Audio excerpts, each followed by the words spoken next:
হিন্দু বাংলাদেশী নহয়, নেডাৰ বৈঠকো নহয়, নহয় ৰাজ্যজুৰি চলি থকা গণপ্ৰতিবাদ। দেশৰে 10 নম্বৰ প্ৰভাৱশালী ব্যক্তিগৰাকী, ৰাজ্য চৰকাৰৰ শক্তিবন্ত মন্ত্ৰীগৰাকী আজি ব্যস্ত বাতৰি কাকতৰ চাৰ্কুলেশ্যন, হেডলাইন আৰু প্ৰতিদিন টাইমৰ টিআৰপি। এৰা আপুনি কিবা ভাবক বা নাভাবক, আমাৰ মন্ত্ৰী মহোদয়ে বাৰুকৈ ভাবিছে, কাৰণ মানুহৰ পালছ অন্তৰ্যামী তেখেতৰ বাহিৰেনো বুজে কোনে। চক মই জানো বহুত দিন হ'লতো ৰাজনীতি কৰা, মোৰ সমান পালছ বুজি নাপাব মানুহৰ বহুত দিন হ'লে, কাৰণে মই যে মোৰ ঢঙত থাকোঁ, কাৰণ বহুত দিন হ'লে ক্লাছ 5ৰ পৰা। এয়া অমিত শ্বাহৰ আগমনৰ বিৰোধিতাৰে কৃষক মুক্তিৰ প্ৰতিবাদ, ক'লা পতাকা। পিছে গুৱাহাটী উন্নয়ন দপ্তৰৰ মন্ত্ৰী হৈ থকা কালত গুৱাহাটীৰ কৃত্ৰিম বান নেদেখাৰ দৰে অমিত শ্বাহৰ শুশ্ৰূষাত অতিকে ব্যস্ত অন্তৰ্যামী মন্ত্ৰীয়ে এইবাৰ নেদেখিলে হেনো কোনো প্ৰতিবাদ।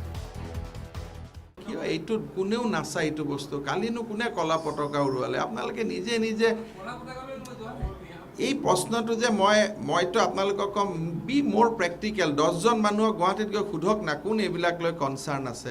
মিছা আপোনালোকেও মানে সদায় মই নাজানো মেডিয়া আৰু পিপুলছৰ ডিছকানেক্ট। দেশৰ ৰাজ্যৰ উন্নয়নৰ চিন্তা শেষ, এইবাৰ মন্ত্ৰীৰ চিন্তা কাকতৰ হেডলাইনক লৈহে।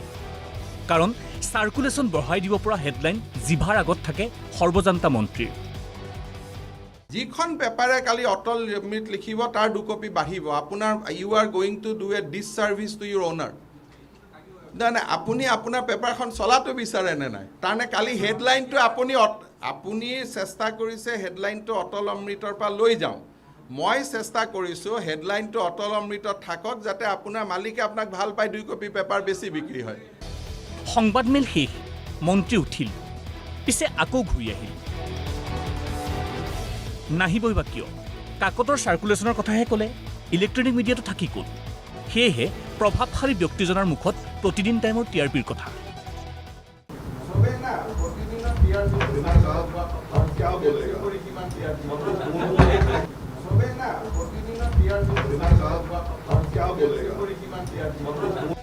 একাধাৰে লেখক, অভিনেতা, মন্ত্ৰী, ক্ৰীড়া সংগঠক, সমাজসেৱকটো আছিলেই। এতিয়া আকৌ সাংবাদিক আৰু বাণিজ্যিক বিশ্লেষকৰ ৰূপত সৰ্বজান্তা মন্ত্ৰী। এনে এজন মানৱ গুগুল থাকোঁতে ৰাইজৰ পৰিৱৰ্তন নহৈ পাৰেনে? ব্যুৰো ৰিপৰ্ট, প্ৰতিদিন টাইম।